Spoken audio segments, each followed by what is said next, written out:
Welcome back to When Bad Things Happen to Good People, a podcast about censorship and the arts. My name is Todd Sullivan. Joining me, as always, is Mr. Peter Raman. Hello, hello. And today we are talking about the Ken Russell film, The Devils.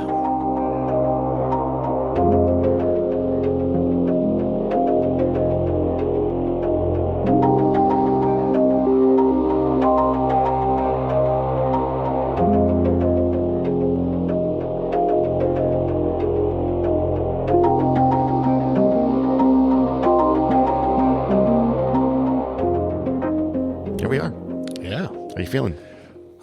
Pretty good. I mean, I'm feeling a lot better than Mr. Urbain de Grandier. So, yeah. Well, you know, he was feeling pretty good at the start of the film. Yeah. And then kind of things fell apart for him. Spoiler alert: things do not end well for Mr. Grandier.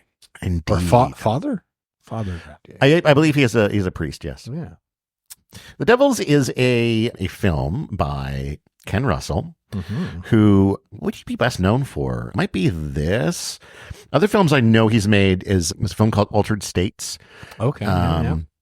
He made a film called, one I watched recently that I kind of enjoyed was called Gothic. And it's loosely based on the true story of the night that like Percy Shelley, Mary Shelley. Oh, right. They all sort of meet. I haven't seen it, but I've seen a few trailers for that. Yeah, where he throws out the challenge to write the novel. I don't think the challenge goes. I can't remember if the challenge goes out, but it's more like it's the evening where these kind of ideas first come up. Right. Okay. And but it's also the evening where they take a bunch of alcohol and drugs and basically go nuts. Why wouldn't you? And I found myself in the first half of the film being like, I don't know if I like this film. And then in the second half of the film going, I think I really like this film because my perspective of it changed. Okay. Which is, I think that I was expecting it to be more like this idea of them feeling out these story ideas. Like more intellectually approached? Or? And it's more just watching a bunch of people go on this crazy psychedelic weekend trip and just losing their minds and having a great time. Yeah. And it's pretty fun in that sense. Another film he made that I'm quite fond of is a film called Horror, which is very, very less, it's not very well known. I think it was made in the late 90s, and it's basically an adaptation of a play. And it's this very sort of fourth wall breaking film about this prostitute in her life. And she's frequently talking directly to the audience. And then, of course, business comes up and she has to, deal with that. And then she's back talking to the audience. And she's on the run from a pimp who's trying to chase her down. And I hadn't seen it in years. And then just recently it popped up. There was a Ken Russell retrospective on the Criterion channel recently. And that was on there. Okay. I have seen Altered States a long time ago. Yeah. That's like the sensory deprivation tank that goes wrong. Yeah. He sort of connects with his evolutionary lineage and turns himself into like a weird amoeba man. And, I rewatched that one again when there was the retrospective, and it was nice. Way more bonkers than I had remembered. But I feel like that's maybe a Ken Russell thing because this film gets a little bonkers as well. It does, but it doesn't. And I think we can get into that a little bit later on.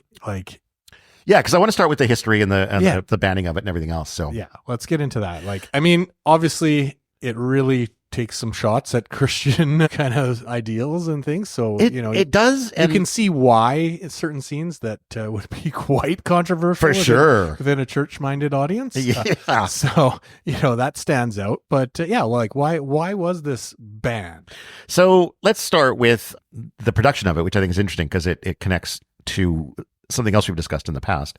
It was a co-production between the United Kingdom and the United States. And it was all filmed in England. Though. It was all filmed in England in Pinewood Studios. And it was in part adapted from the 1952 nonfiction book, The Devils of Loudun by Aldous Huxley, who we met some time ago as the author. Call back to my first episode on the podcast. Yeah. He's the author of Brave New World. Brave New World, exactly. Yeah. The inventor of the cologne tap. Exactly. Our favorite thing. The film's graphic portrayal of violent and sexual content, often combined with religion, ignited harsh reaction from censors, and it originally received an X rating in both the United Kingdom and the United States. It was banned in several countries and heavily edited for exhibition in others. Although critics largely dismissed the film for its explicit content, it won awards for Best Director at the 33rd Venice International Film Festival, as well as from the U.S. National Board of Review. Although a restoration of Russel's director's cut of The Devils was given its first theatrical release in the UK in 2002, this version has not been made officially available on home media, and releases of edited versions of the film on DVD and streaming services remain scant. This is a really difficult film to watch. Like, not as far as content, but like just to be able to find a place to track down where you can watch it. Yeah. And even harder to get a hold of like an actual director's cut of it. Mm-hmm. And I'm not even sure if what I watched is the director's cut, because I think the version that I was able to get was, because it was like 2 hours long. Mine was an hour and 53, I think. Yeah. Well, maybe that was, It's like almost 2 hours. But I also think, like, okay, so again, let's get into more of it. The explicit sexual and violent content paired with its commentary on religious institutions resulted in significant censorship. Commenting on the controversial nature, Oliver Reed, who played Grandier, thank you. We never set out to make a pretty Christian film. Charlton Heston made one of those. This film is about twisted people. The British Board of Film Censors found the combination of religious themes and violent sexual imagery a serious challenge, particularly as the board was being lobbied by socially conservative pressure groups, such as the Festival of Light at the time of distribution. In order to gain a release and earn a British X certificate, suitable for those aged 18 and over, Russel made minor cuts to the more explicit nudity, mainly in the cathedral and convent sequences. Okay, the version I watched was pretty full on in those. Mine too. So.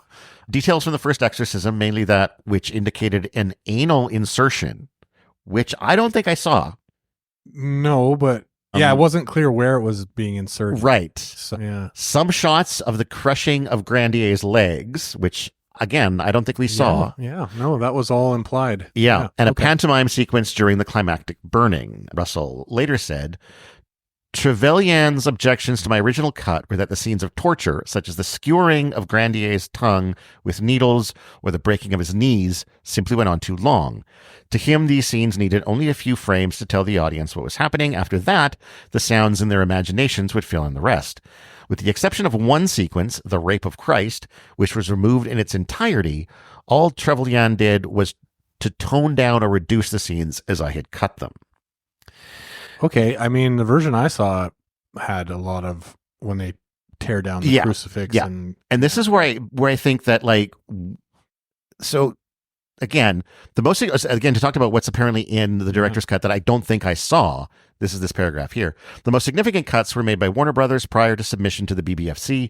Two notable scenes were removed in their entirety. One was a 2.5-minute sequence featuring naked nuns sexually defiling a statue of Christ, which includes Father Mignon looking down at the scene and masturbating. Mm-hmm. So I don't remember seeing. Oh, I saw that. The masturbating? Oh, yeah. Okay. I don't remember that. It may have been. I have some comments around that, more in terms of the camera work around that, because this film, I thought from a production standpoint, I was expecting something far inferior to what I saw. It's a good looking movie. It looks great. The sets are fantastic. Yeah. The acting is great. Like, it's actually an incredibly well put together movie. Yeah. Aside from a few spots during the film where the cinematography is ridiculous.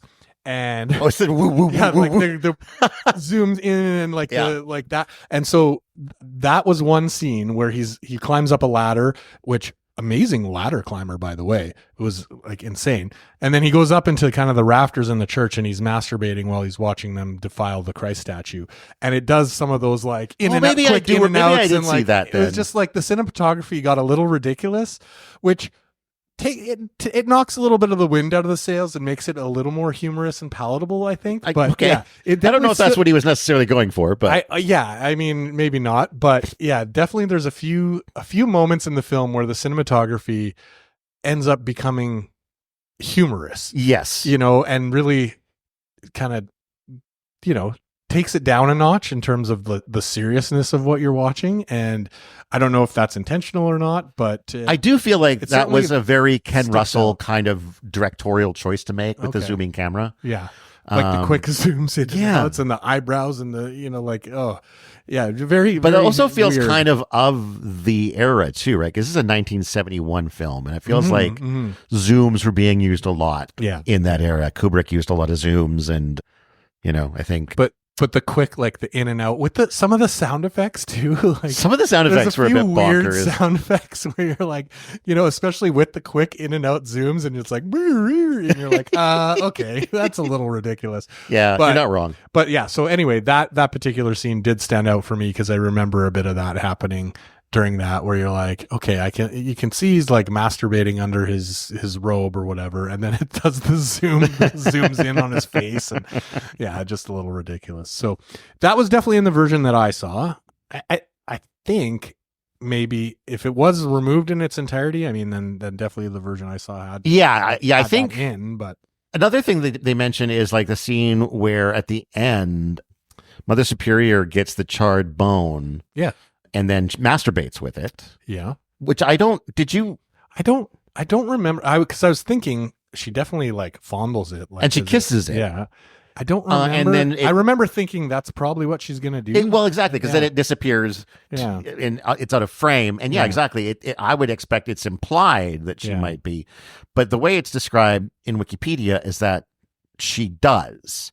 And I don't know that I would have drawn like an absolute conclusion from what I saw.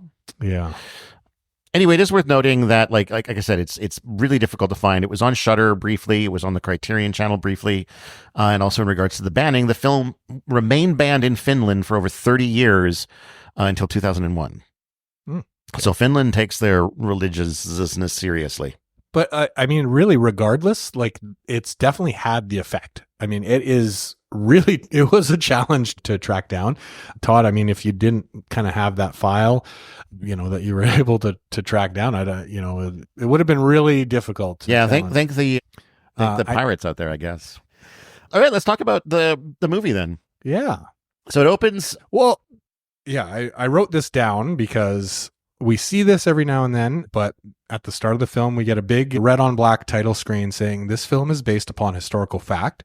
The principal characters lived and the major events, and the major events depicted in the film actually took place. Yeah. And that's up on the screen for quite a while. And then we go into a fantastic performance. Yes. That's my note there is. That's some opening scene. Yeah. We basically roll right into this pretty like extravagant musical number on stage. So it's King Louis XIII performing this weird Birth of Venus musical extravaganza for Cardinal of the Catholic Church. Who doesn't necessarily seem to be appreciating it. Yeah, and doesn't he kind of like nod off at one point a little bit? He does seem to be. Like he's like barely staying awake through it. And it's at court, and it's all like there's all sorts of weird painted courtesans and like, some of them are males dressed up as women, and it's all kind of just crazy as far as like the court aspect. And then you have this church group which is surrounding the cardinal, and they're definitely a stiffer group. Mm-hmm. They're not kind of partaking or as merry, that's for sure. But yeah, it was an interesting opening scene. It certainly catches your attention from the get-go. Yeah. And so you see basically the King of France in his kind of silver cup bikini kind of thing, and given quite the performance. Yep. Yeah. That's how it opens. And then that scene ends sort of with the cardinal coming up and suggesting that, together they can wipe out the Protestants, and, gets his ring kissed. But there's it's very reverse shot of like, here's this kind of hedonistic display, and here's this cardinal. And it felt like out of the gate, it was sort of communicating the central conflict of the film, which is the church versus hedonism. Well, and so Cardinal Richelieu, who was a real cardinal in France at the time, his first kind of lines about he's hoping to work together with King Louis XIII to create a new France where church and state come together. So we definitely we get that conflict right away, but also that at least at this higher level, there is this push for things to get better and for them to work together. Yeah. So next up we have the funeral of the governor of, is it Loudun? Loudun. Yeah. So this is Georges de Saint-Marthe. Yeah. Who was a real person as well. Mm-hmm. So he's passed away from the plague. So yes, because the plague is going on. The plague is going on throughout all of this. This is like the 1630s. Yeah, is time period. And there's plenty of scenes where like there's just like people wandering through a scene. Like, bring out your dead. Bring out your dead. One of my favorite moments was there's this like a cart full of dead people, and there's just two random dudes eating, I think, fried chicken or something. They're just standing next to dead people eating something, and I'm like, that doesn't seem very clean. That doesn't seem very sanitary. But the rules were different back then. Well, the understanding of sanitation was different back then. So there's the funeral, and then the funeral procession heads out into the street. Well, and so one thing with this funeral is this is our introduction to Urbain Grandier, who is the central character in this piece, and he's giving a bit of a speech about and kind of to the crowd as like a bit of a eulogy, but also for us, it's like this kind of exposition piece that introduces us to what has happened in France, essentially, right? He's telling us about the religious wars, about how in Loudun, at least, the Protestants and Catholics work together, right? And he's proud of that, and it was because of Saint Marthe, and Grandier is going to try and continue this, and have people work together. And part of the reason that they were able to survive the kind of religious wars in the country was due to the fortifications in the city. Mm-hmm. These great big walls, these great big walls, which look fantastic. I mean, it's all like this white brick. The set is amazing in this. But this is our first kind of introduction, and we get this little, through way of this eulogy, quote unquote, we get this exposition as to what's kind of happened in Loudun. And then we get the funeral procession heading down the street, and it's sort of here that we get the sense that Grandier is a popular man about town. All of the nuns in the convent are like climbing up to get to windows to like just to catch a glimpse of this hot priest, and until Mother Superior comes in and demands that they all get back to work. Except all she's really doing is clearing out the room so that she can get her own little view. One of the things that I thought was interesting with her is that when the other nuns were doing it, they had sort of like climbed a ladder and were like looking through this upper window. But she had a key to a little this little alcove down below. There's like a tiny door that is like half size door into this little thing. And I'm curious because later in the film, I mean, she kind of meets with people in that area. Yep. And I'm wondering if it was maybe just that, like an area where they were meant to meet with the public, but it's still through kind of like the bars or whatever. Well, maybe almost like the barrier of a confessional. Yeah. But more kind of like, just to interact with the public, but they're not coming into the nunnery. But I mean, it's weird because it is low down. I felt it was interesting because it felt like it made her desire a more base desire, a more earthly, right? Because she's in the dirt, in like this low window, essentially watching the funeral procession like from the ground. Right? We're seeing like the feet of people walking by and the wheels of the chariot, and she's not in the crowd. She's not at head height. She's literally laying in the dirt trying to catch a glimpse. Exactly. And then that's the Reverend Mother in this convent, Mother Superior. And so her name, and this took me a while. I kind of like didn't realize that she was the same person because they mentioned Sister Jean and Sister Agnes, but she's the same person. She's actually Jean de Agnes. Oh wow! Yeah. So I was like, wait, are there two different horny nuns here? But so it is one person, and she was real as well. Right. From the historical fact, she started this convent on her own. Really? She's the one that started it, brought in all, and historically at this point, the convent had only been around for about 6 years. Okay. So it's not like some, convent that had been around for hundreds of years with all this, kind of order and tradition. It was brand new. Yeah. The average age of the nuns in this convent was 25. Wow. As opposed to, what you picture these older women who have, been nuns for quite a long time. So I think we don't get that context in the film, but thinking from the historical context, you can kind of see why they might have been a little more kind of horny, sure, a little wilder than maybe some of your other nunneries. Right. Yeah. When she's watching, she begins to, fantasize. Yeah, have like visions. Yeah, and she has this vision of, I think it's Grandier. Mm-hmm. He's walking on water. Yeah. Towards her. And when he gets near her, she gets down on her knees and starts drying his feet with her hair. Mm-hmm. But as she's doing that, she sees all of the other kind of nuns around her, and they start making fun of her because she's got a hump. She's got a humpback, which I did kind of try and look at through the actual historical kind of stuff. There's no mention of her having a humpback or any kind of physical deformities or anything like that. Now, granted, there's not, I think, a ton of research out there that I was able to pull in, but yeah, no mention of her having some kind of affliction like that in real life. So I don't know if it was an artistic choice or they found that somewhere. Documentation that you weren't aware of. Yeah. It is, there is a conversation that she has a little bit later in the film with this other young woman who wants to join the convent. And she basically talks about how the only women there are the ones who basically have no use outside of the church, right? Mm-hmm. They're not attractive enough to seduce men, to get married, not enough of a dowry, whatever. And so it could be that whoever was writing this and was trying to imagine what would drive a woman not just to... and especially a younger woman.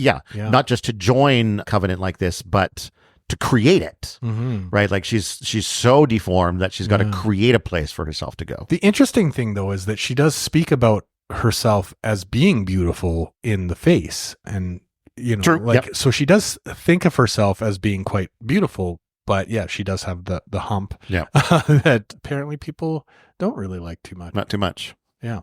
So yeah, she's already fantasizing about Grandier and fantasizing him through kind of Christ-like visions, right? She's always kind of picturing him as Jesus. And in the convent, they do mention, like, I'm not sure if it's early in the film or later, but that they're married to Jesus, or Jesus is their, bridegroom, or whatever it is. So there's this strong connection that, at least within the convent, they're married or wed to Jesus in some way. So that could be why her visions all kind of center around Grandier taking on that role. But yeah, all her kind of fantasies of him, he's in some type of, Jesus type pose. Shout out to Soundgarden there. Yeah, exactly. Now we cut over to Grandier again, who is just kind of maxing and relaxing with his lady. He's helping a young girl learn Latin, and the way he's doing that is by fucking her in between Latin courses, seemingly. Turns out she's now pregnant. Yeah. And he's like, oh, well, guess you should go talk to your dad. I'm out of here. Yeah. Yeah, I mean, this is a weird kind of double standard, especially as we see his character kind of progress later in the film, that he's so like, well, this is your problem. Like, this is God punishing you. Like, yeah. Like this is all like something you did, caused this. And so I'm kind of out of here. Like, you need to deal with this. This is your cross to bear, essentially, is what he's telling Philippa. Now, the one thing with Philippa is that her father is like the magistrate. Yeah. So, pretty high up in Loudun. So, potentially some problems on the horizon around that for Grandier. But yeah, he kind of extricates himself pretty well from this. I mean, she's not happy, but she ends up leaving and going on. He has a nice little monologue explaining things as he brushes his hair and does his mustache and heads out onto the street. I think part of this too is I think at the start of the film, we're supposed to be looking at Grandier as maybe the villain, as maybe not a great guy. And he's not a great guy. He's not a great guy. No. Certainly not in this scene. Right? No, but I think, as we'll find out later, one of the things I think that gives him the edge on everybody else is that he is flawed, but he does own up to his flaws. Yes. He acknowledges his flaws. He never distances himself from his flaws. Yeah, exactly. And even in this conversation with her, right? Exactly. Like he admits he's not perfect. Yeah. And, so yeah, he, which I think as a priest, like, yeah, I mean, like that's the whole kind of, doctrine in a sense, is that we're all sinners and, and we accept that and we try and be better or whatever it is. Right. Like, so he's certainly, but I think that is in playing contrast the part very well. I think that's in contrast to the image that the church wants to give off. Sure. Yeah. That once you've taken that position, that you are elevated from, the little people, the base masses. And I think, that's the conflict in the film to a large extent. So he does a little mic drop and hits the road. Yeah, and so this is where we first see some of the real scenes of like the plague. Right? Yeah, guys are eating chicken next to a cart of bodies. Exactly, and like they're burning body. Like, I mean, it's kind of a bit of a wild street scene here because it's ostensibly at some point in the evening, people are running around, there's bodies coming, bring out your dead, and people are throwing bodies out their windows. And again, is wild to think about. This is a scene that's nothing but practical effects. Yeah. It's a fairly long sort of oneer as he's walking through this chaos, and there's this going on here, this going on there, this going on there. Yeah. The amount of effort that would have gone into like getting that shot done is kind of bonkers to think about. And then he gets called into a house to help with a dying woman. Yeah. And I think this is where we first meet the doctor and the chemist. Yeah. Or the surgeon the surgeon and the chemist, however. Do we hear their names at all? I don't think so. Yeah. I think they're just... But they are wacky plague doctors. They're plague doctors. When we first meet them, right? So Grandier comes into this house to, essentially administer last rites to this woman dying of the plague. Meanwhile, there's these two guys apparently trying to treat her. Yeah, and with one has hornets, the classic plague doctor mask with the big pointy mask, and they're not wearing shirts. Like, it's just a weird scene. But yeah, they got. So they've obviously been doing some cupping. So she's got the little Chinese kind of cups on her body everywhere, and they got the hornets and all sorts of weird things. She's lying on top of a dead crocodile or something. A relatively full size you don't even see this taxidermied alligator. Until Grandier is like throwing them out. He's like, "What the hell is this?" Yeah, and so throws Grandier his crocodile at the window.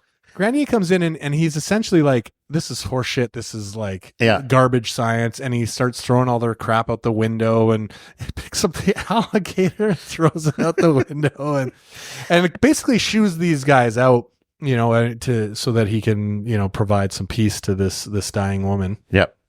Which he does. And she pretty much just screams until she dies. Yeah. Which I couldn't blame her. Well, yeah. I mean, she's being essentially tortured by these guys, right? Anyway, this is where, so the old lady's daughter is there, and she is Madeleine de Breu, and this is where Grandier first meets her. I believe she's a parishioner of his. I'm not sure if that's super clear through the film, but you kind of get the impression that they maybe already know each other because she goes to the church, right? But maybe they haven't formally been introduced. So this is where they first meet. Okay. After the meeting, he heads back down to the street where he encounters the father of the woman he just got pregnant, and they have a fun little. And this is where it turns out it was quite prescient of Grandier to throw that out the window because he uses the magistrate to defend himself. The magistrate comes at him with a sword, and what does he find to defend himself with? The alligator. And the alligator seems like he breaks the sword on the alligator. Like, what is this taxidermied alligator? And I just love the fact that Grandier is still he's just being all blah blah blah blah blah blah. Yeah. He's just defending himself with the alligator until the thing breaks. And he's like, "All right, I'll see you later." Yeah. The man is unfazed. You cannot faze this man. Yeah. Yeah. So yeah, I mean, it's just pretty interesting, but yeah, the ramifications are starting to hit Grandier for him impregnating Philippa, and who was also a real woman. I came across her name. Oh, yeah? However, I think her last name is different in the film from in the historical records. Okay. But yeah, her father was some type of lawyer or something like that. So relatively accurate on that front. And yeah, he did get her pregnant apparently. So there could be descendants. of Grandier out there. There could be. That is true. His line could be going on. That'd be pretty cool. I would appreciate being a descendant of Grandier's. Yeah, I'm gonna make bumper stickers that say "Descendant of Grandier." Nobody will know. Nobody will know what it is. Next morning, Grandier is giving last rites basically to this mass grave of plague victims. So interesting here. They're sprinkling holy water and kind of doing all this stuff, and we see, a cart roll up and just dump a bunch of bodies into this pit. And, in the cold light of day, certainly not as hectic or frantic as the street scene the night previous. But, we do get a sense of just how crazy this is. Like the sheer number of bodies in this mass grave. Like, the town's going through some pretty devastating here that kind of gets lost a little later in the film, but I think is a good thing to keep in mind in terms of why people might get so hysterical or so kind of detached from reality in a sense. Cause it's, you're talking about hundreds of bodies, like people are dying every day. Like it's a stressful and crazy time in the best of times. Yes. More like the worst of times. Yeah. And so Madeleine Debrue shows up. Yep. She's just kind of out trying to maybe catch another peek at Grandier. And she does. Yeah. And that peek stirs more feelings in her, which convinces her to maybe go and throw herself to the convent. Yes. So she goes and meets. She's had some impure thoughts. So she goes to meet with the Mother Superior. Yep. And basically is turned away, more or less. Yeah. So as you alluded to before, right, saying that really the women here are of no, they're not suitable for anything else. They have some kind of deficit in life, right? It gives her a book to kind of study. Like on how to be a good wife or whatever it is. Right? I think it was like, if you get to the end of this and you're not capable of any of this, then maybe come back kind of a thing. Yeah. So following this. But also, I mean, I'm not sure does she mention Grandier to Sister Agnes here?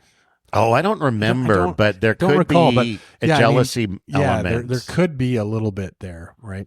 And certainly later on in the film, there definitely is. There definitely is. Yeah. And it may be too. I don't know if I wrote down when this happens, but like there's a point where the Mother Superior writes a letter to Grandier to invite him to come and basically lead their monastery or whatever. Yeah. But she's clearly having thoughts about him as it is now. And then it's confession. We're off to the confessional, which is just out in the open. It's not in a little fancy box. It looks like it's designed so that the confessors sit behind. It's kind of like a pillar, So that of course, there's a couple of scenes where the priest like literally just looks at them, even though he's not supposed to. But or at least I assume he's not supposed to. But it gets the job done in a more medieval, working with what they have. Yeah. And the first person confessing is, of course, the Philippa, who's back trying to like, come on, I love you. Yeah. And she storms away even before he's finished absolving her of her sins. She's like halfway out the door when he's like, I absolve you or whatever. And then it's to be fair, even after she leaves, I mean, he still has finishes the absolving and kind of. But does it count if you don't hear the absolution? I think so. Yeah. All right. I mean, it's all make believe. So. What? That's a controversial thing to say on this podcast. Hot take. And then next up, it's what's her name? I didn't catch anybody's names. Madeleine Debrue. Madeleine Debrue is beer.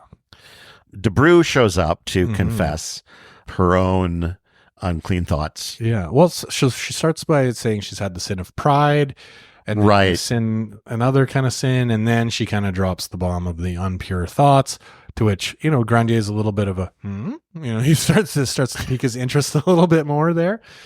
And then, she full on drops like the I love you. Yeah. Like right in as she's confessing here. And he's like, she starts with like a I love him. This well, she's talking about, I think she's talking about a third person in general, but then it's the I love you that slips in. It's like, I love you. I mean, him. Yeah. And then, but then at the end, she just says full on, I love you to Grandier. And he's like, go wait in my house. Meet me in my place later. Just, this guy's having trouble. He's got to beat him off with a stick. Like, exactly, because she leaves, and the next woman up is like blinking at him, and it's very clearly the next woman's like, because they ask us how long since your last confession, and she's like, yesterday, and he's like, what have you even sinned? And she's like struggling to come up with something to excuse to be there. Yeah. So and she's definitely pining. Like, and the other thing too, when we talked about the funeral procession, all the nuns and other people were in the street are talking about this guy, this Grandier, like, oh, how handsome he is, and how I'd like him to take my confession, like all this kind of stuff, right? So he's definitely kind of a bit of the man about town. And he's a good looking dude. What I did see in like the historical records of the actual kind of stuff in Loudun at this time, he was not only known as quite handsome, he was quite highly educated for the time. As well, he had like family money. He was quite wealthy. Oh, really? Apparently. So like kind of a triple threat guy. Yeah. So, he is a priest, but I mean, he's well learned. He speaks quite well. Seems to be a little bit outside of the main theology of the church at the time. A little bit. Obviously he is sleeping around at the time. So, like rich, wealthy dude, like, can certainly carry on an in-depth conversation. Yeah, I could see why he's popular, and I mean, with that mustache, I mean, he was pulling. Exactly. Well, he had a good hairstyle too. Yeah, nice hair. Good hair. Yeah. Yeah. But so all the kind of ladies in town, not just the nuns or parishioners, seem to know of Grandier and be clamoring after him a little bit. Exactly. Yeah. Then we're back to the nuns again, where it looks like Mother Superior is sort of doing a teaching moment. She's like got all the nuns along the wall. Yeah. I don't know if it's just regular prayers or whatnot. Like, it might be that. Yeah. I don't have many notes on what she was specifically saying, but she begins to have another one of her fantasies. Okay. In this case, it's a fantasy. There's like hammering as someone is being crucified. And then it's, what the hell's the priest's name again? Grandier. Man, these names are failing me. Then Grandier is coming down off the cross. Mm-hmm. Well, he like magically his hands aren't nailed to the cross anymore at one point, and he just like walks down. Yeah. Well, it's pretty decent fantasy. Jesus could do that, I'm sure. Yeah. He comes down and they kiss, and then does she like? She like licks his wounds or something. Well, I think they kiss first. They kiss first, and then because I remember after the kiss is when like she's licking the spot on his side where hand, like his hand first. That's probably true. Oh, maybe before she the licks kiss. his hand first, then they kiss. It's important we get this. It's in the right order. Well, I think part of it is like just her fixation on Grandier, but also the fact that she's kind of coupled this with her like thoughts of Christ and how he is the bridegroom of the nun and this kind of thing, right? Like marrying those two together. So, it's part Grandier, but also part like what she would do to take care of Jesus in this situation, right? Yeah.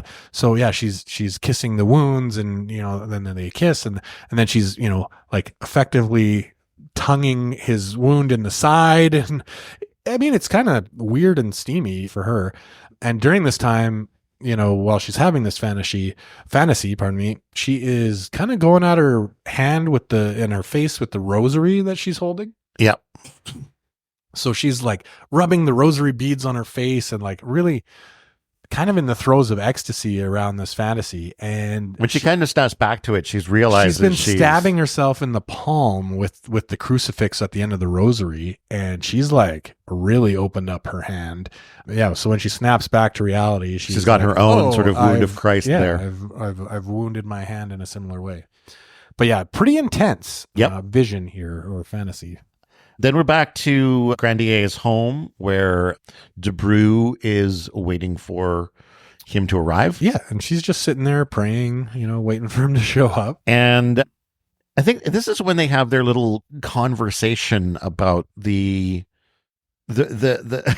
about the benefits of celibacy over marriage, and each one is quoting different things from the Bible, because Peter said that celibacy is the best thing, but then something about like good versus great. It's good to be with a woman, but it's great to be celibate. Exactly. And Grandier's response is to be like, I am content to be good. I'll let others with more fortitude aspire to greatness. And It's in this conversation that I sort of began to see his character flip from being what seemed like kind of this callous person at the beginning to being someone who is actually fairly thoughtful in his choices in how he's pursuing his priestliness. You know, that he acknowledges that yes, the Bible does say it's better to be celibate, but I'm not capable of being that. Yeah. And within that, the Bible doesn't say anything against marriage. Yeah. I think they get into that a little bit later on in terms of the law of marriage stuff. But here she does talk about, you know, her love and wanting to go before God, like with their love. And this kind of offends him a little bit because I don't think he's maybe there, or, you know, and so he essentially tells her, well, you've offended me. And she leaves. And then he looks at, you know, his cross on the wall and goes like, wait, do I love this woman? Yeah.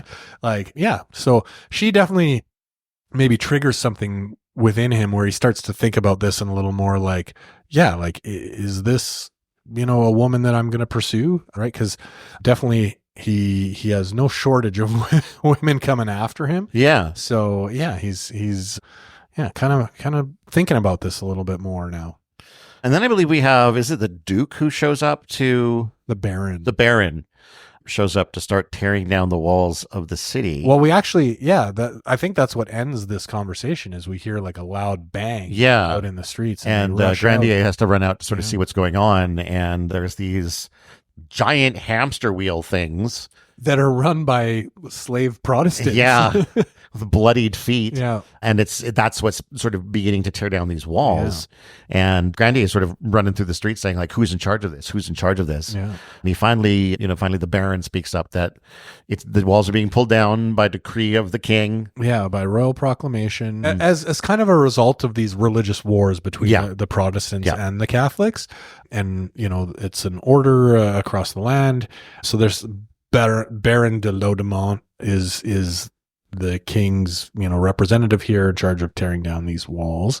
However, Grandier doesn't, you know, kind of stop there. He goes, okay, well, yeah, show me the proclamation. Yeah. Like, you know, let's see it. But he's the Baron is like, I don't have to. Yeah. You know, no. He says what it's on its way. It's on its way. Yeah. Yes, that's true. Like it's a mere formality. Yes, right? exactly. Like there was a delay in the post office or whatever kind of thing. Like, you know, in terms of the message getting. But the message is still that Grandier doesn't have any authority over him. Yeah. Right. Until we find out that Grandier, you know, heads off and then comes back out with like the town's security forces, militia, and it's like, I am acting governor since the governor died until the next one is appointed. Yeah, we find out that Georges de Saint-Marthe like has listed Grandier as the like interim governor of this town, which is essentially, you know, like a tiny little kingdom, right? All these towns in France at the time were these self-governing nations. I think like the Cardinal Richelieu kind of comments on this at some point during the film about like the whole point is we need to tear down the walls so they can't self-govern. Exactly. Be their own little kingdoms, right? We want to take over all these little I think that the bigger concern seems to be the fact that the Protestants are still being allowed to sort of exist and mix in with these people. And that if there is to be a Protestant uprising, it will likely occur within the safety of one of these walled cities, right? Yeah. So he comes back out and is like, I have authority and you better stop tearing down those walls or all of these soldiers will kill you immediately before the next stone hits the ground. That's right. Yeah. And one of the walls is about to come down. He's like, whoa. Yeah. It's like, they're just about. And he's like, okay. We'll stop. We'll stop until the proclamation comes. We'll wait a few days. Yeah. What do we have next here? So the town is pretty happy with Grandier. Yes. Like, Grandier, yeah. Which again is an interesting contrast to how the town feels about him later. Yeah. Next, we get into a really interesting scene. So it's kind of like this split scene. So we have the scene with Grandier in kind of the town square, talking to the people of the town about how vital the walls are. Yeah, about their security and what they've been through, and about also talking about Cardinal Richelieu and his influence on the king, and they need to protect themselves. They need to write a letter to the king. But during this time, it kind of flips back and forth. The opposite side of this scene is Cardinal Richelieu sitting with King Louis XIII, who is like absent-mindedly shooting people. You don't realize it's people until the end of the scene, which I love. They're sitting together. He's firing these guns. People are handing him a fresh gun, and then he fires, and he's like, pull, or whatever next, or and he's just firing. And during this time, Cardinal Richelieu is kind of telling him, it's important. We need to tear down these walls to prevent another uprising, and to really cement France as one and not these little individual fiefdoms. And so you have this juxtaposed, and it flips back and forth a number of times to Grandier in the town square, telling the people, we need to write to the king, we need to express our case, and all this. And then we do see in this scene that apparently the king had promised Saint Marthe, the previous governor of Loudun, that he would never tear down those walls. Right. So he tells Richelieu, any other city, fine, but I gave my word, and as king, we do not go back on our word, so you can't touch Loudun. Yeah. Which then kind of prompts the rest of the film. Yeah. And because now Grandier has a target on him. Exactly. And it turns out that the king was shooting Protestants dressed as blackbirds for some reason. So I had this weird thought, because he's shooting these Protestants as, and they're dressed as blackbirds, and he's like, bye-bye, blackbird, or, it's just like a weird king. I think they're all pretty weird. And I had this thought about, like the nursery rhyme, Sing a Song of Sixpence, like 4 and 20 blackbirds baked into a pie. And I was like, wait a minute, is that about like Protestants? And like, and so I looked it up. It's not. Okay. But man, I thought you were about to drop an info dump on us about Protestants. That would have been cool. But blackbirds were associated with the church, more specifically with the Catholic Church, though, which was I found odd. But yeah, so blackbird was a term used for Catholics at some point. But yeah, that nursery rhyme wasn't maybe necessarily about that. But well. Yeah, I was kind of hoping for a big revelatory, like, oh my God, you missed they the were opportunity. Killing Protestants and putting them in pies. You missed the opportunity to start a false but fun rumor. Yeah. And apparently that rhyme is actually about Henry VIII, not King Louis the 13th. But yeah. So welcome to the children's song podcast, where we learn about what children's songs are all about. So now I think this is where the Mother Superior sends the letter to Grandier, asking him to come and basically lead her. So what had happened is the nunnery has like a father confessor, so that the nuns can confess their sins, pride, vanity, whatever kind of thing, who would essentially be Lust. like the spiritual advisor to the convent. And this gentleman has passed away as well. Obviously it's the plague, so people are leaving town every now and then. Anyway, so this, whoever his name was, Father Mousson or something like that, he's passed away. And so they need a new spiritual advisor or father confessor or whatever. And so she is all horned up and is like, yes, this is a perfect time. Writes this letter and then gets into a little alcove and masturbates. That's right. So she sends the letter. Also, though, when she masturbates, a nun watches her masturbate for a while. Yeah. And then we see her get up and like she's got this wall of like, I think it's like torture tools for like the Inquisition. No, I mean, I don't think it's just her kink chamber. No, it's not a kink chamber, but so this is something from a historical perspective within both like the clergy and within the convent. When they did have kind of impure thoughts or things like that, they were supposed to chastise themselves, right? So this was like a form of self-punishment, self-flagellation. Yeah, exactly. So these are some of the tools that would have like maybe been historically accurate, that there would have been tools like this around. Yeah, because if and she would have probably done this to herself and probably to some of the other sisters that makes sense. Convent. Right, as a form of kind of self-punishment or atonement for impurity. The follow-up question I have then, though, is how much does she enjoy the atonement? That's the thing, because I mean, and not so much in this movie, but certainly the other movies in kind of an older time period like this, where whether it's a nun or a clergy person, like kind of really is into this kind of stuff, right? And when you think of like modern like BDSM stuff, exactly, these tools like whips and kind of maces and things like that, they're still around today, so people do like them. So it may not have been quite the deterrent that it was supposed to be for certain people. But yeah, that like I just they assumed would have she been was present for that. Like, I assumed she was just taking her masturbation up a notch, but no, these would have been present for like a quote unquote legitimate reason. I guess. Yeah, sorry. Yeah. I don't have a history in Catholicism. She may have really enjoyed that though. That's true. Right? Like they may not have served the purpose of like deterring her from these thoughts. Right. So now we have Debreu and Grandier get married. Yeah. Yeah. In a essentially it's a secret ceremony. Yeah. But it is between them and God and I think in their perspective. So like in theory it would have not been like legally binding. No. But in their hearts they are married. But our little like fiddle-dee-dum and fiddle-dee-dee like surgeon and chemist, they watch it happen. They watch it happen some reason. So I'm not sure how they got turned on to it. But yeah, I mean, it doesn't really stay a secret for long. It spreads. I wouldn't be surprised if they were sort of put onto Grandier to just sort of spy on him and keep tabs on what he's doing. Because they're trying to dig up dirt on him, right? Yeah. Then back at the nunnery, I guess word has gotten around somehow about this secret marriage. And they're performing their own little show, yeah.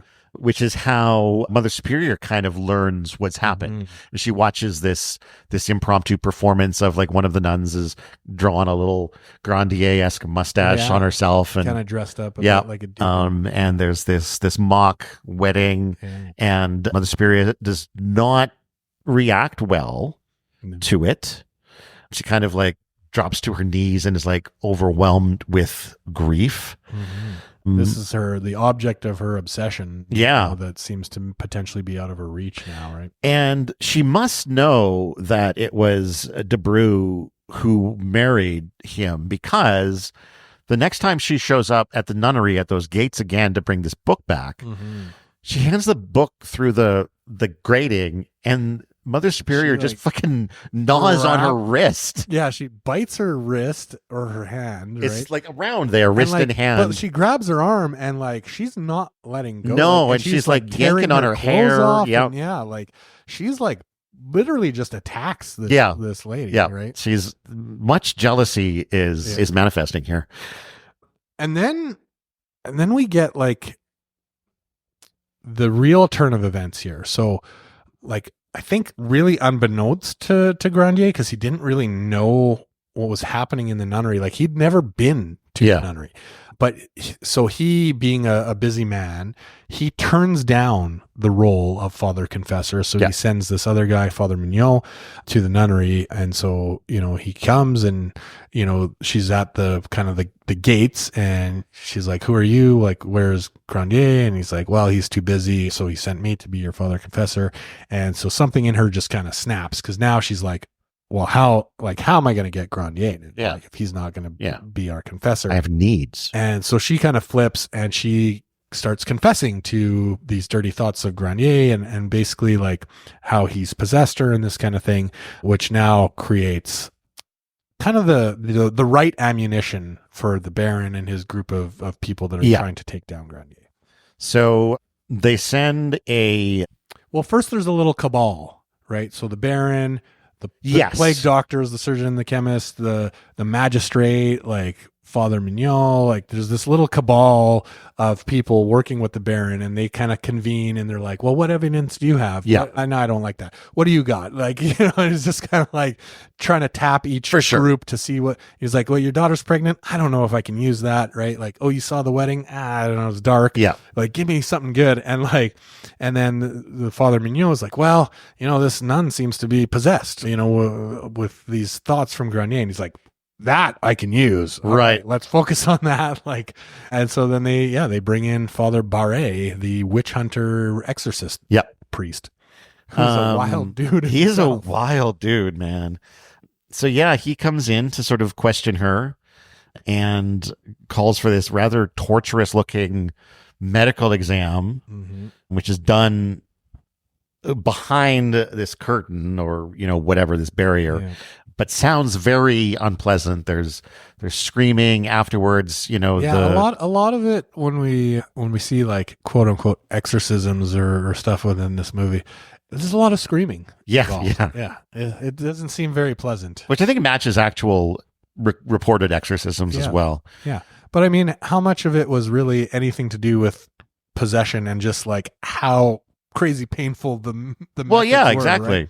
The whole thing was just torture, and like some of the concepts where it's like, if we're going to dunk you in water, and if you're able to remove yourself from the water, you're a witch, and if you can't and you drown, I guess we were wrong. Yeah, but you're also dead, so that's right. What the fuck? Like win-win for the church, for the inquisitors. Yeah, and then after they've sort of like checked her out, there's like some sort of they get this boiling liquid seasoned with something and put into this giant thing, which I'm assuming they're going to use to like it's like a cleanse. Big old turkey baster. Yeah, and we know where it's going. Yeah, because where do you cleanse the devils of a horny woman? That's true.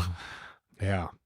So yeah, I mean, it's at first the exorcism, Father Barre is asking questions, and it's kind of like the Baron's a little nervous because it's public, first of all. So the public is at the gates, like watching them do this, exorcism / inquisition. And, he's kind of getting nervous because he's like, oh, this just seems like a horny woman, right? Like it doesn't seem like possession. And Father Barre is kind of like, nope, I got this. Yeah, no, there's devils here. He's like, he just can find possession wherever, right? Like they brought in the right guy. And yeah, so he keeps down the path and he's like, oh yeah, no, this is possession. And they go through these torturous methods. And the public is kind of like not into it. Right. And certainly the rest of the sisters in the convent. So there's a lot of protests start happening. Things get wild. People are running away. The sisters are all trying to stop things. And there's kind of like craziness going on. And then there's the two gentlemen that are, kind of represent the cooler heads in town, who we find out later are kind of like the hotelier and the candlestick maker or the baker or something like that. And they're kind of like, no, this woman isn't possessed. You guys are, doing this wrong. They're kind of dissenting to the exorcism. And so the Baron is like, oh, I spied those guys. We're going to have to take care of them. And yeah, so it's just kind of a wild thing. And, they do conclude the exorcism, and she does eventually give up Grandier's name as well. Yeah. Yeah. She succumbs to the torture. Yeah. And then I think they take all of the rest of the nuns out into the woods because they were protesting. Yeah, they were protesting the exorcism. They're like, don't do this. Like it. So they round them up. They take them to a kind of a shallow pit in the woods. Yeah, it looks like it's weird. It's like knee height grave. Like, I assume it was maybe dug out by someone. Yeah, I mean it's kind of like one of these mass grave pits, but quite shallow. I mean they're like literally only at their knees in the ground, kind of thing, right? So yeah, maybe not quite deep enough hole for a mass grave like that, but out of town, maybe they're just gonna like not bother putting any dirt on top and just leave them there. Yeah, let the wolves deal with it, right? But yeah, so the Baron here is, for their insolence, these nuns are all going to be executed because they protested against the exorcism. Yeah, but at the last moment, Father Barre is like, no, I've had a vision from God. They're just tainted by the same possession. It's the devil's, right? Like the devil made them do it, right? So we need to we need to exorcise them as well and deal with this. To which the nuns are like, all right, yeah, we'll play the part on this if it gets us out of being executed, right? And they all head back to the nunnery and they all get wild. Yeah. This is when sort of the big orgiastic good time begins. Yeah, that's right. Yeah, things are starting to get wild. I think I wrote down in my notes, like, this is basically nuns gone wild. Yeah, right, exactly. Starts happening. They're stripping down, they're naked, they're running around, it's a free-for-all. And like, so one thing, as we mentioned before, is that the average age here is like, they're all young women. Yes. Right? Like these are 25-year-olds. That's the average age. So, you might have some younger, maybe a few older. Like there's only one, I think, that we ever see that seems a bit older in this whole convent. They all seem pretty young, right? So you got these young women that are in this brand new kind of convent. They were just about to be executed and they've gotten this reprieve, and the reprieve is kind of based on them being quote unquote possessed. So they're giving all their all. Right? Yeah. They're gonna play the part. They go wild, like just stripping, getting down naked and running around and all sorts of craziness, right? Yeah, fun time. Yep. And then in the midst of all this, so there's a scene, I think, where we see one of the nuns confessing to something and basically being told you can't ever go back on this, you can't ever say anything about it, or else you're done. Yeah. But then in the midst of the madness, the king arrives. Well, hang on. One other thing. Oh, one other thing. During this time, Grandier has actually left the town. Yes. So I lost track of like how did he when he left and where he was going. But you're right. Yes. We had that scene where he was in the town square telling the people we need to talk to the king about. Yeah. Oh, so he went to talk to the king. Yeah. So he leaves to go talk to the king about like their concerns and how they are this example of how people can live together, and the king needs to live up to his word and protect the town. And so we get this kind of scene, and I think it's kind of juxtaposed at a few points while the craziness in town is happening. We see Grandier. So he's returning, and he's, it's kind of a bit voiced over. Like he's written a letter back to Madeline. Like, things went really well with the king, almost too well. Like he really appreciated my position, and he's going to protect the den, and all this kind of stuff, right? And he pauses to have like communion in the mountains. Yeah, he does the breaking the bread. Yeah, so he's out for this like leisurely jaunt to he's having a nice old time in the woods while madness is descending on his home. So he's not in town. So like he is the interim governor, and he's not around, which is why things have maybe escalated so quickly and crazily in the town, because there's no kind of voice of reason present, because Grandier is out of town. He's not there. And so, we get these little snippets of his kind of journey, but eventually he does now come back to the town. So, or he's on his way to town. But in the meantime, the exorcism of all these nuns is in full effect. So they're actually in the church, not the convent. Oh, right. Sorry. To kind of go through this kind of exorcism. And you're right. Yeah. The king, Louis XIII, does show up in disguise. He's disguised as the Duke of Condé or something like that. So he's still, quote unquote, a member of the royal family. But he's disguised. I mean, we can obviously tell it is the king. Yeah. But he shows up to kind of check things out in Loudun. And he brings with him a supposed holy relic, which was, I believe he said, the blood of Christ. Like the literal, like a literal vial of blood. Yeah. Blood magic. Which Father Barré is like, awesome. Let me use this. Yeah. Because he's like, will this help? And he's like, well, it will, but I can't promise that it will still work after this has been removed. To which the king is like, yeah, that makes sense. That makes sense. Totally. Yeah. And so he utilizes this thing, and it seems to work. Yeah. It's breaking the spell of these witches, of these possessed nuns. Yeah. But then he opens it up and reveals there's nothing in it. Yeah. And to which Father Barré is like, what kind of trick are you playing on us? And then the king is like, what kind of trick are you playing? Right. Which I thought was just like, I mean, I felt like the king should have taken more relish in that. Yeah, a little bit, yeah. Right? Because it was such that was the whole point of doing it, right? It was such a coup de grace, like, right? That he was like, haha, like I've uncovered how like much bullshit the church is, right? Like, but pretty much he's just like, he just does a mic drop and then disappears. And he's just like, well, I'm out. And then the madness just starts up again. Well, first of all, he loads the empty box up with candies. That's right. Because it's like, apparently it was just a candy dish. Loads that up, and then he's like, all right, I'm out. You guys keep having fun. Like, he doesn't shut down. He's like, you guys keep going. I just proved your religion's stupid. I'm out of here. I've done what I've come for. So anyway, he pieces out. They continue on with this. And this is where we get some of the crazier scenes that we were talking about that may not have been the tearing down of the crucifix and the molestation of the statue of Christ or whatever. The statue of Christ is like a full size, it is maybe huge, bigger than full size like depiction of Jesus on the cross.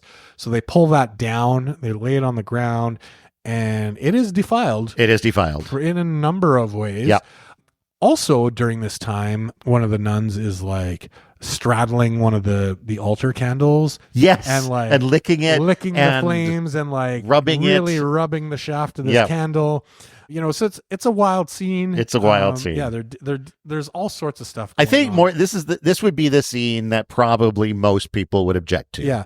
Definitely the defiling of the statue of Christ would be, I would imagine, a hard thing for a Christian person to take. I would think so, yeah. In this film. And then we have the infamous... I loved it, by the way. Father Mignot, who... like expertly climbs this ladder. Yeah. Like I was like blown away by how well he climbed this ladder. I got to go back and watch this ladder climbing again. He scurries up this ladder like so well. It blew me away. Anyway, I just stuck in my mind like, oh my God, I can't climb a ladder like that. Anyway, he climbs up the ladder to the rafters and he's observing. And so like, they're straddling the statue of Christ, his large statuesque hands. Definitely there's at least one nun like seemingly engaging with the thumb on the hand. There also seems to be like the kind of skirting around his nether regions for the statue seems to be at least shaped in a way that could be useful. Right. Yeah. So there's all sorts of different women on this statue in different positions, grinding away and, that kind of thing. And Father Mignot, he climbs up into the rafters and you can see him, jerking it under his robe. And this is where we get some of the funny camera, the like big zooming zoom in, and zoom out. And so just a wild kind of scene Yep. that's going on in the church. Certainly doesn't seem like they're really being very successful in exorcising the devils. Depends on how you consider success. Yeah. And so now we actually have Father Grandier shows up. Yeah. So he's there. He's going to ruin this party. He is. What a downer. Yeah. Well, I mean, he comes in and he's like, what the hell is going on? Like, you're desecrating the church. Like, what is happening, right? And Mother Superior accuses Grandier of being in league with the devil. Yeah. Points out it's like 7 points of his body that have 5, I think, or maybe 5. Yeah. Where there's the 5 like marks of the devil. It's on the tongue. It's on the shoulder, the feet, or something. Something on each testicle. Yeah, the testicle. And supposedly, if you poke any of these things, you won't get blood from it. That's right. Yeah. And that's how you know that the devil is there. Mm-hmm. So Grandier goes on a bit of a diatribe of like, what they're doing wrong. Yeah. Then they accuse him of, being the cause of this, and he's like, I'd never met these, women. Like, I've never even been to the nunnery. Like, how could I? And, we've got the confessions. And yeah, after Mother Superior goes on her little rant about the devil's marks and all that kind of stuff, they do arrest Grandier. Yeah. So they arrest him, they take him away and lock him in his own house. Yes. Yeah. Because why not? And they do start getting confessions from the nuns against Grandier. Mm-hmm. At some point, a nun hangs herself. That's later on. Is it? Okay. That's later on, yeah. Yeah. Then, okay. Yeah. So the nuns are, and this is, I think, where the Baron, speaking to one of the nuns, because the nuns are now back in the convent, still like naked and running around and crazy. And it seems like they're being pulled one by one into this other little room where they're doing their confessions. And this is where the Baron says if you go back, you can't go back on this, or, you're done. Like, these confessions are forever. And this is, your sworn testimony, that kind of thing. And she's like, oh yeah, no. Like and so they're getting these confessions of like, yeah, Grandier came into my room and, had relations with me on these nights. And brought like 6 demons with him or something. Exactly. Yeah. So there's just like these crazy confessions that obviously, didn't happen. But yeah, meanwhile, they're running around the nunnery. They're still all like naked and like it's wild. Like the devils have not been subdued. By they have not. And yeah, so Grandier, he is kind of a prisoner in his own house while he's, waiting, I guess, for the trial. And this is where he has a bit of a conversation with the Baron about... True, yeah. The Baron is like, oh, you're going to experience all this pain. And he's like, I kind of deserve pain. Like, right. I've never claimed to be, someone who has done everything perfectly. Like I know that I need to be punished. I'm not, but he's all the while he's saying like, I'm not guilty of what you're saying. Right. Yeah. But I am, a sinner and I'm imperfect and all this kind of stuff. Right. And it's just, he ends with saying like, pray for me or something like that. And the Baron's like, oh yeah, I'll pray for you. And he's like, I'll pray for you as well. Like, knowing that you're doing the wrong thing. But you're going to do what you're going to do. Right. So yeah, very, very much he seems like already at peace with his fate in this kind of very thing. much so. Yeah.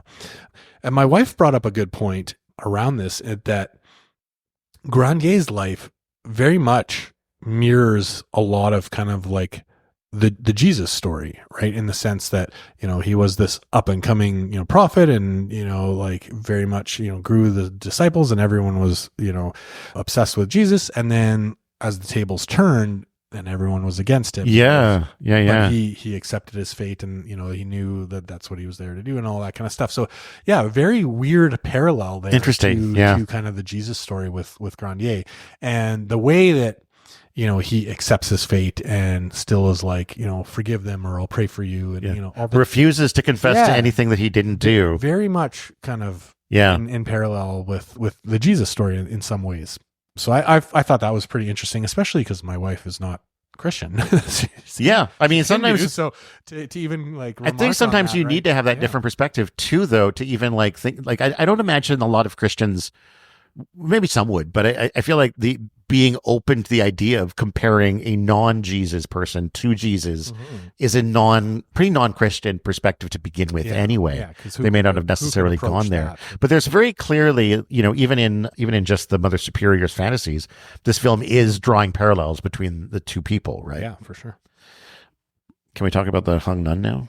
I think does that not happen after the trial? I don't think it does. No, I think it actually happens when, and it actually might be the nun that they show confessing. No, I'm pretty sure it's Mother Superior. I thought so too, except Mother Superior doesn't die.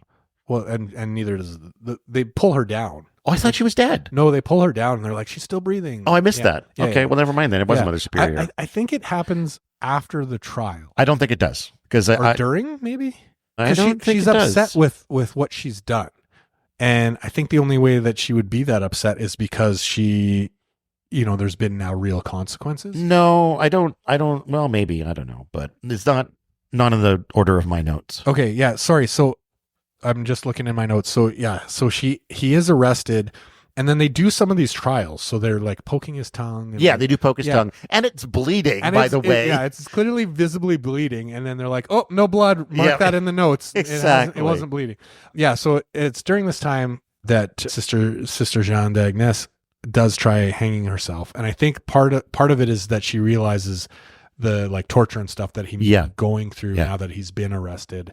And I think it's post having a moment of conscience, post jealousy guilt, right? Because the like her confession was out of jealousy for the fact that this guy married this other person, and refused her letter and all. Yeah, exactly. And now the reality of what that confession is leading to and will ultimately lead to is hitting her. Mm-hmm. So yeah, she does try to retract her confessions.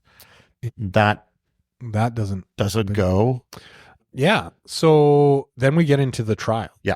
But they do pull her down. They do. The nuns and the Baron, who's still at the convent trying to get more confessions. So they find that she's hung herself. They do pull her down. Oh, she's still breathing. Let's get her into, and they take her to the room with the torture, like her kink stuff. It was get her to start recovering. So she does live through that, but clearly she's turned the page a little bit in terms of, now having this guilt and conscience. Yes. They search Grandier's home while also pretty much destroying it, which I think is mostly what they're doing, is destroying it. I think any of the evidence that comes from his home, a lot of that I think is probably planted. I don't think so. I mean, he had a lot of like letters and papers and stuff laying around, I suppose. And he was no fan of Richelieu. I'll go into maybe some of the historical context here in terms of like the real stuff. So Grandier was very much outspoken against Cardinal Richelieu. Like they were literally, like the real cause of this was that he basically pissed off Richelieu. Like whether the premise of the movie about the fortifications needing to be torn down and all that kind of stuff, like it really, from the historical context, he was persecuted because of, basically going against the cardinal. He also did write a treatise on, how marriage is not like forbidden in the Bible. He had some like writings and things that he did do in real life that were against the church or against some of the doctrines. So he was definitely very outspoken in certain things against the church, maybe not so much state, but certainly within the church. So he was kind of a bit of a as we said, he was highly educated, and so he kind of balked against authority a little bit, and he wrote about it. So he had letters and writings and treaties against the church. So I don't think that it would have really necessarily been like planted. They would have just found this stuff in his house because they literally did exist, or he did write that, or right. Okay. So yeah, I don't think they had to fabricate much. Okay. Because he literally, wrote a lot of that stuff. There you go. Yeah. Which they then present at the trial. Yes. Yeah. They find him guilty. Yeah. So the interesting thing with the trial is they present all this stuff as evidence. So they present these letters that he wrote against the cardinal about marriage and even old love letters that he wrote to ladies.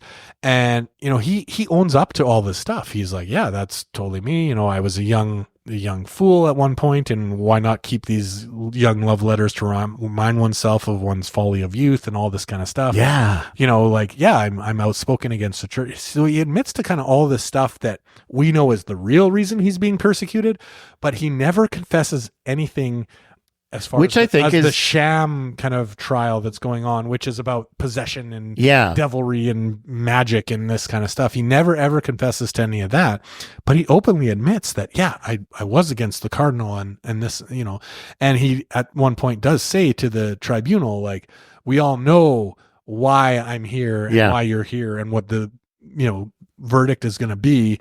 At which point one of the judges is like, well, this isn't a political trial.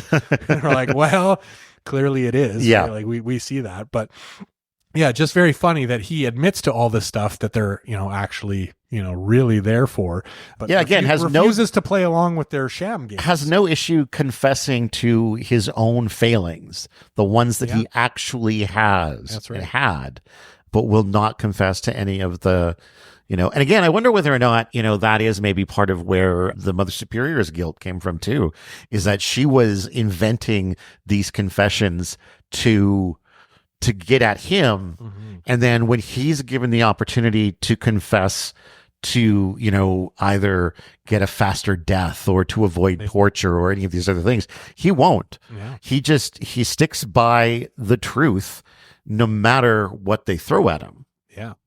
And they throw a lot at him. Yeah. They another weird thing. Yep.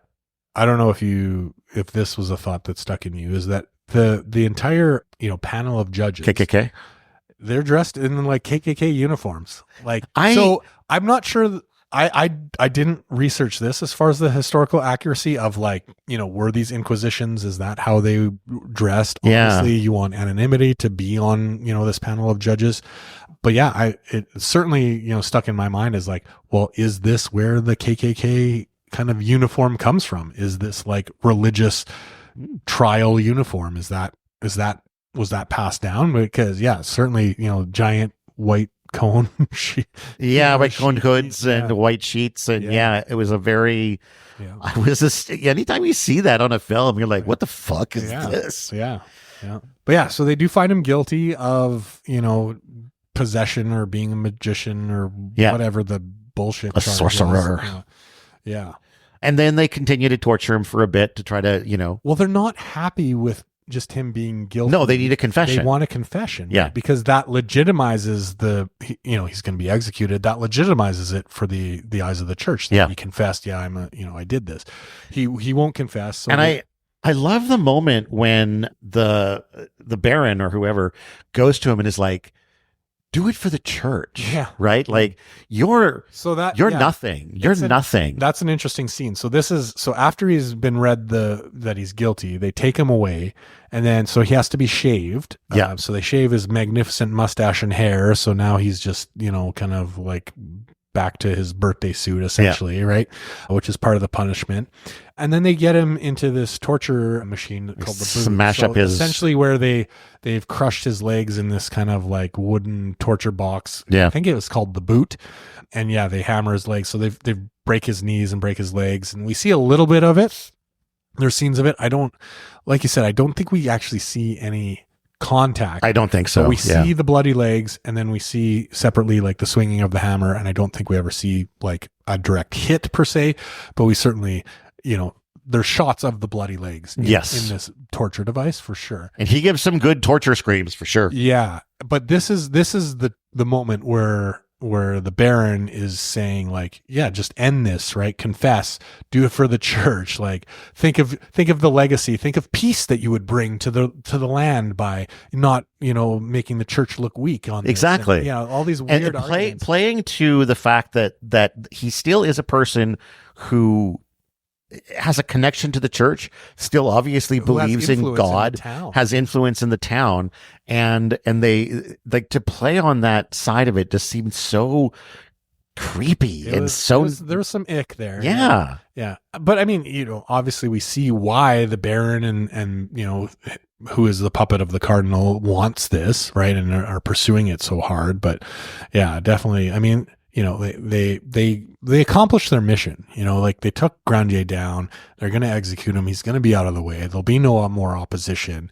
And still they pursue this confession and this whole, when he's really given quite a brave stand here, he's accepted everything. Yeah. He just won't confess because he didn't do that, but he's, obviously he's done all these other things. So yeah, after all this torture, then they drag him because part of his punishment is he needs to go ask for penance at the convent and at the church.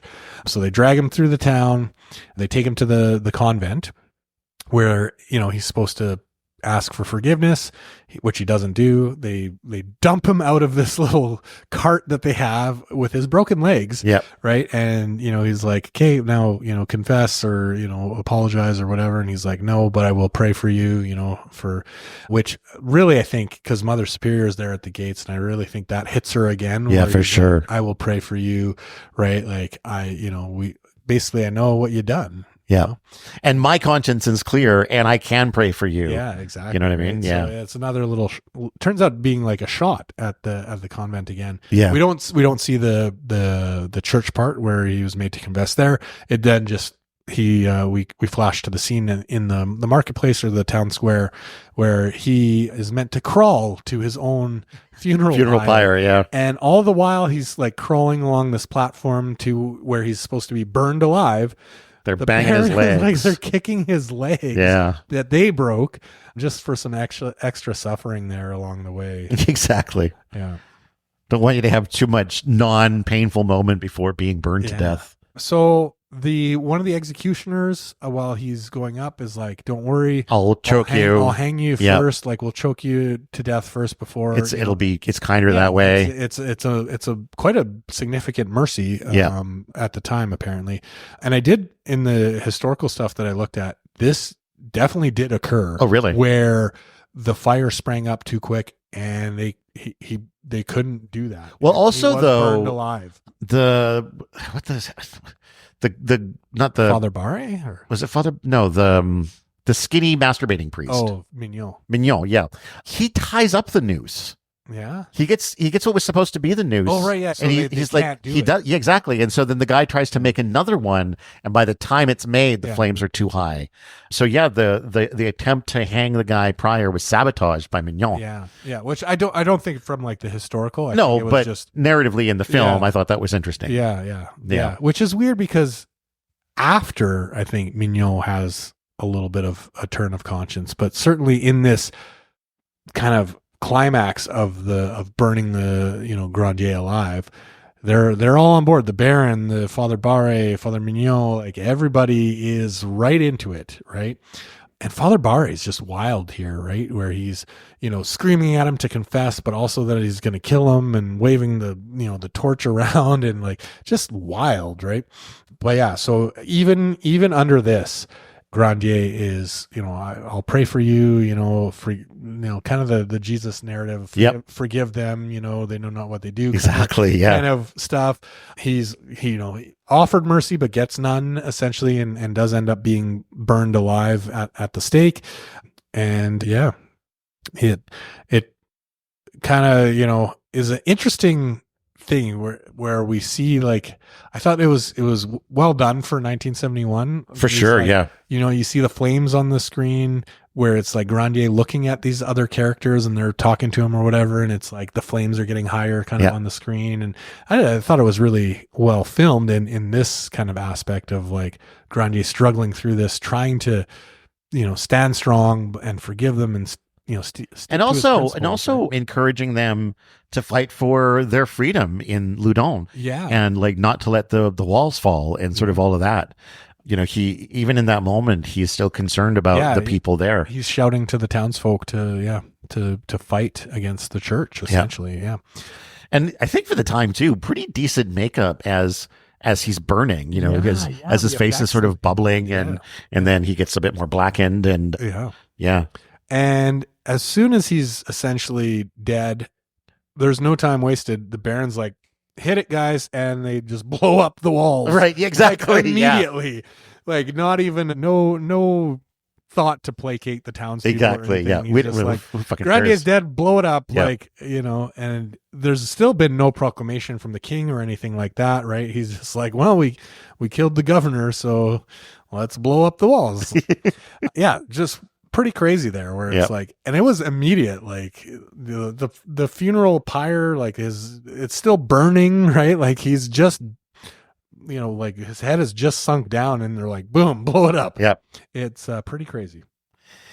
Then following all of that, who is it that the Mother Superior gets a gift of a charred bone? Who is it that brings that to her? It's the Baron. Is it the Baron? That's Baron, right. It is the Baron. The Baron comes to gloat, and I think this scene really kind of sums up just how like evil the church was at this time, because he comes in to gloat and is like, thanks to you, we were able to do this. You guys have lost.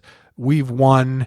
Your town is done. It's going to die. You're going to sink into oblivion. Like just like really hammering it home, like how much he here's a souvenir. Has used them, for his own ends, that they've lost, that, nothing good is going to come to the town now. And then, here's a souvenir, which he throws out like half of a femur that's charred black that, we would imagine came from Grandier, which, half of a femur looks a lot like a dick and balls. Yeah. Looks a lot like it, which she fondles like and kisses the balls. Kisses the balls. Yeah. So, and then presumably begins to masturbate with that's right. Yeah. I mean, you probably might want to file down the broken end, but if you're inserting, yes. Yeah. But if you're just rubbing it, between. Look, there's different methods. That's all I'm saying. Yeah, that's right. And then we see Debreu. Yeah. She was kind of out of the picture. I mean, he had asked about her while he was being tortured, and they were just saying, well, she wrote a letter. She wrote some sort of a thing. And she's kind of out of the picture. So she survives. Yes, and she shows up. It's basically the next day. The fire is still kind of smoldering, and they're shoveling the ashes and starting to clean up. It's reminiscent, I think, of the moment that she sees him giving last rites to the big pit, as she's sort of looking at this charred remains, and then she climbs up over the broken debris of the wall. I really liked the way the movie ended this way. Yeah, right? Me too. So she's in sadness, not only at Grandier, her husband being murdered in this way, but also at the destruction of the town, right? Like, so the scene with the Baron confronting Mother Superior and really gloating it up, we see that sadness in Debreu, and then she climbs up the destroyed wall and walks out of the city and walks away along the kind of path, right? And it's just kind of fades into the sunset, right? And she just kind of walks on and leaves it behind. I thought it was a fitting end, because like really, nobody really wins, right? Like it's all just kind of pain and suffering here, and for everybody, right? And so she just walks away, really not knowing what's going to happen next, but essentially knowing she can't stay there. I wouldn't. Yeah. And just really, and it's picturesque too, in the sense that it's a beautiful shot outside of the city walls.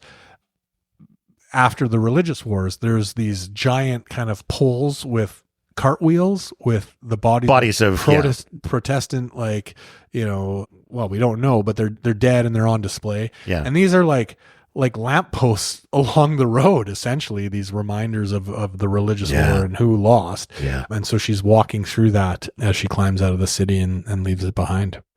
And and then we roll credits. That's the Devils. That is the Devils.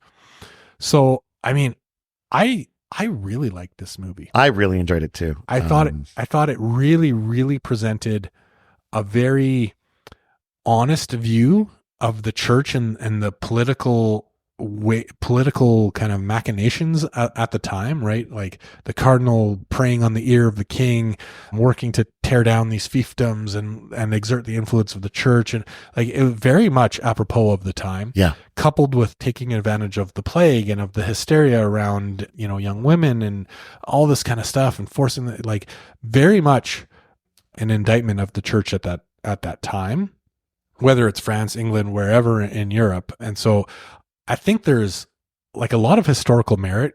Granted, it's, a Hollywood production, but a lot of historical merit in terms of examining just how crazy and wild that time was. Yeah. Right. People were freaked out. The plague was there.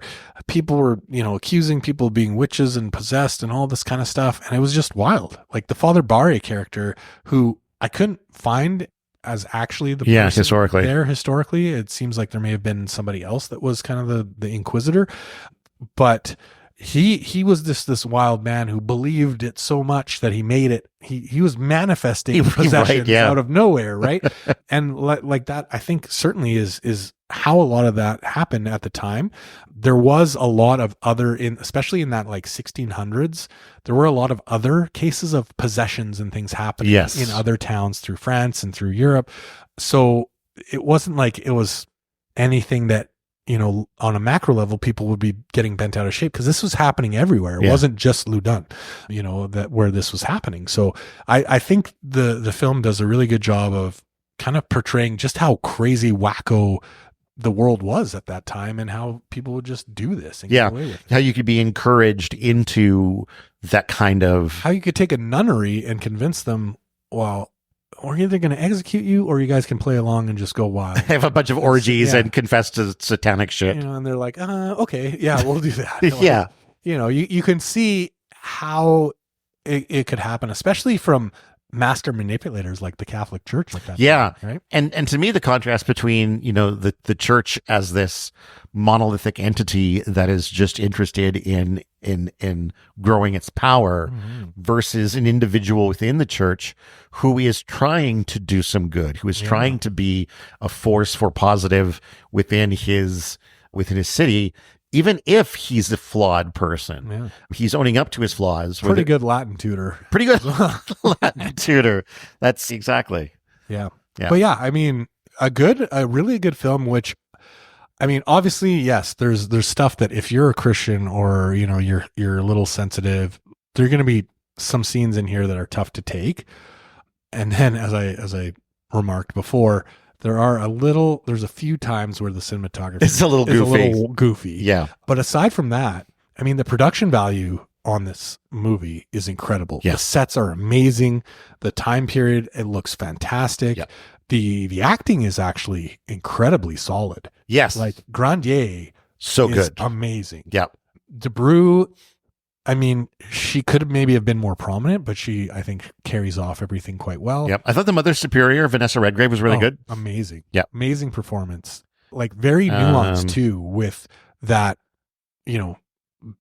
especially the conscience at the end, right? Mm-hmm. And still battling with that, but still kind of like, not fully, subjecting herself to her full conscience, and still kind of, because even after she hangs herself, I think she doesn't fully recant her confession, like, so right. We could tell she's struggling with the guilt, and like, it just, an incredible performance. Even the prosthetic hump looked pretty decent for when you saw it, for sure. Yeah, like the effects and everything, like blowing up the walls and stuff, like amazing. Like this is all practical. Like there's no digital effects. No, exactly. Yeah. I'm curious as to the budget on this, because I mean, it looked amazing. The set is huge. Like this, if I can find town of Loudun. It made $11 million at the box office. Wikipedia doesn't seem to show what the budget was. Let's see if we can find out. Yeah. So, I mean, I would say if you're interested from even just a historical, like, granted, it's partly fictional in terms of kind of how everything went down, but I mean, it does, I think, do a good job of trying to pull out a real sense of what life would have been like at that time Yeah. and just how crazy and wild things were. One thing that I did want to get back to in terms of the historical context is that from how the possession and the accusation of Grandier developed, this letter that Mother Superior wrote that was denied by Grandier, it figures prominently in like the historical narrative as like the tipping point as to like where this all kind of stemmed from. Oh yeah. And she apparently really went after him and accused him after he rejected the letter. So it wasn't like they had to pry it out of her, that she was possessed by Grandier and all that right. kind of stuff. Like once he rejected her offer, she was like, fuck this guy. She was like, fuck this guy. I'm going to take him down. Huh. That, as well as the pressure from Richelieu. So I mean, Grandier had confronted Richelieu, like he had written out against him, spoken out against him. And so like it was already going to be coming down on him because, the cardinal can't take that from a priest in some small town. So yeah, things were already not looking up for him kind of in that term. The other thing, just around that kind of historical period I mentioned already, it was really relatively new convent. The nuns were all quite young. So yeah, it was, I think, a lot easier to maybe blow this into the full on kind of inferno that it ended up being versus maybe some of the other towns where the quote unquote possessions were maybe a little more tame. Sure. Yeah. And, like not quite as insane as this was. But yeah, I mean, it was certainly the church getting its way in the end. I mean, no matter the kind of cost to the town or whatever. And church always gets its way. Yeah, they sure did.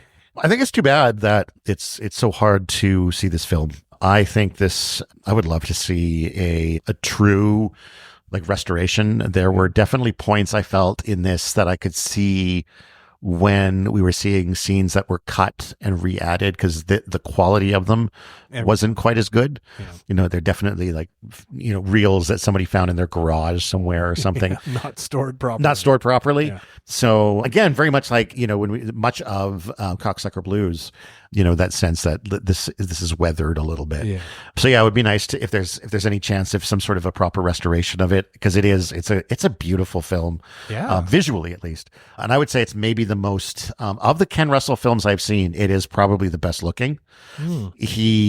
His tendency is more towards some very fantastical kind of directing styles, more like the mad zooming. And again, but like you said, like the sets, the way everything looked was so stylish, so good. For being filmed in England, I mean, it felt like we could have been in France. For it sure. Absolutely could have, except, the fact that everyone had British accents. Yeah. I mean, but to be fair, that there was a lot of back and forth, certainly within the nobility in that time, right? So, but yeah, I mean, I think just a really well put together movie, aside from, some of the cinematography that I didn't like, but yeah, great film. And to end, I'll just throw out this quote from Ken Russell about the film's controversial content. "The Devils is a harsh film, but it's a harsh subject. I wish the people who were horrified and appalled by it would have read the book, because the bare facts are far more horrible than anything in the film." Yeah. So there you go. I'm happy to give this 4.5 nun orgies out of 5. Yeah, I think I'm probably going to go with 4.5. I don't know what my scale would be here. 4.5 dildo femurs out of 5, I guess. But yeah, I mean, a film that, like you said, I mean, this deserves to be seen more. Yeah. Especially, the thing with the Catholic Church or any kind of church or organization that has a long and storied past, sometimes you need to examine that and see, and again, no comment on the church in the current day, but certainly things were not ideal at some point in history for the church or even for, the French government or what have you. And we need to be able to look at those points in the past and go like, yeah, that was insane. Why did we do that? How did we get away with that? Right. And bring that to bear, on our kind of current situation in the world and in the future. Right. And go, we need to look at how things can spiral out of control. And so, yeah, I think this movie deserves a lot more recognition. Yeah. And even compared to, what the state of the world was in 1971, we're a much different world now. And I think, admittedly, the very serious Catholics probably still wouldn't want to watch this. No. But I think there's a much larger pool of people who would find this film interesting and valuable. Yeah. And one thing, like with some of these scenes that are tough to watch, right? From whether it's sacrilegious or, just like overtly sexual or whatever, this is how things were at the time, right? Like things were wild and dirty and gross, and, like there wasn't looking away, right? And there was lots of people that would come out to the marketplace to see someone burned alive, right? Like that was sport then. Exactly. In a sense, right? And to ignore that, or to, yes, it's going to make you uncomfortable, but to turn away from it and ignore it and refuse to like look at it or engage with it is just turning a blind eye to history in a sense, and not learning from it, right? So, aside from there being a lot of historical relevance to this film, yeah, I mean, it's also a well-crafted story. Yeah. Right? Yep. Based on historical fact. Yep. With solid performances and blah, blah, blah. Yes. We liked it, guys. What can we say? Yeah, what can we say? Time. I mean, obviously somebody, trying to dry hump a statue of Jesus is going to run afoul with a lot of Christian groups, and you're probably going to, get banned. But I mean, that happened. It's historical facts. Exactly. As always, you can find all of our important stuff at blahblahblahmedia.com. That website is actually midway through a small visual overhaul. So you may encounter pages that don't look quite right. And if you do, let me know, because they shouldn't, but they might. Because I was trying to update one page, and then it turned into a whole website overhaul, and I'm not quite done yet, but it's also, I think it's functional, even though it's not quite done. I do need to go back and finish it off, which was what I was afraid would happen when I started in the first place, is that other things would come along and I wouldn't be able to finish it. But maybe by the time people hear this, because this is a banked episode that will come out who knows when, and maybe the website won't be around. If you're listening to this anymore. On Christmas Day, I mean, how much more fitting can we get than That's examining true. The atrocities of the church in the 16th century? We may hold off on this for a special Christmas episode. But yeah, blahblahblahmedia.com. You can find all the podcasts. You can find links to our merch. You can find links to Patreon. You can find links to Buy Us a Coffee, all of that good stuff. Yeah. You can email us at bandthingshappen@gmail.com to let us know that you like what we're doing, that you don't like what we're doing, just to say hi. Yeah. Leave a comment or a review on your podcast streaming app of choice. Absolutely. We love to hear from you. Or don't. Yeah. We don't care. Just download it multiple times. Download it all the times and tell your friends to listen too. That's right. Yeah. Anything else? No, that's it. I encourage you, if you can find a copy of this movie, to watch it. Yeah. Yeah. Turn to piracy is probably the only way you're going to do it. Or occasionally it might show up it's been on Shudder in the past, and it's been on the Criterion channel in the past. So it's out. Keep an eye out. It will pop up. And who knows, now that it's actually started getting some streaming platforms, maybe it will be popping up a little bit more often now, which would be nice. Yeah. I think there's a streamer, like a small streamer in the States, that has it like on right now. Oh, really? But not in Canada. So. Oh, all right. Yeah. Well, if you're listening from the States, then maybe watch it there. We don't know what the streamer is, but you should know it because you're in the United States, whoever you are. Yeah. Okay. Until next time, I have been Todd Sullivan. I've been Peter Ammon. Oh, and now I say until next time. Until next time, go read a fucking book.